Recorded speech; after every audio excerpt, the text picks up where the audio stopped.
Ok, c'est parti pour faire une Non, pas les cheveux, ça c'est pas une bonne idée. Alors c'est sûr que ça va être plus lisse, mais de vivre telle une poêle.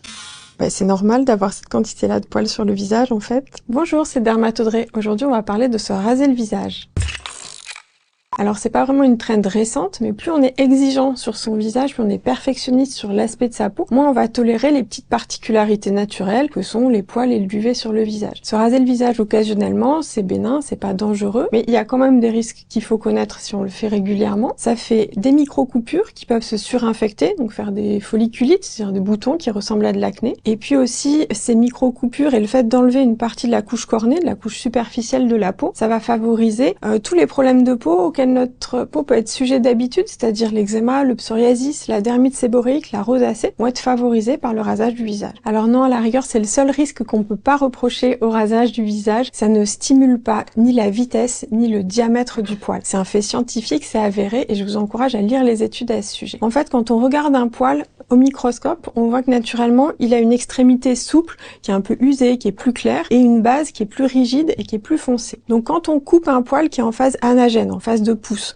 on va le couper au niveau de sa base. Donc dans les jours qui suivent, il va continuer à pousser, donc sa base va monter avec la pousse, et donc on va avoir ce toucher dru et piquant avec des poils qui sont visiblement foncés. Cependant, la vitesse de pousse, elle n'est pas modifiée entre avant et après le rasage. Et au final, on aura un poil rasé qui sera plus court qu'un poil qui n'aura pas été rasé. Ce poil-là, il va tomber et il va être remplacé par un poil qui aura exactement les mêmes caractéristiques de diamètre, de couleur et de vitesse de pousse. C'est aussi pour ça que l'épilation donne une impression d'avoir un poil qui paraît affaibli, parce que lui, il va repousser par son extrémité qui est donc plus souple et plus claire. Et puis il y a aussi le délai de repousse, c'est-à-dire qu'avec l'épilation, comme on arrache la racine, il faut un peu de temps pour que le poil refabrique une racine et puisse commencer à sortir au niveau de la peau. Ce qu'il faut savoir aussi, c'est qu'avec le temps, naturellement, à cause de nos hormones, on a tendance à avoir de moins en moins de poils au niveau du corps, mais de plus en plus au niveau du visage, surtout après la ménopause. Alors c'est vrai que quand on rase le visage, la skincare va mieux pénétrer, mais est-ce que c'est une bonne idée? Pas forcément, puisque les cosmétiques qui sont prévus et testés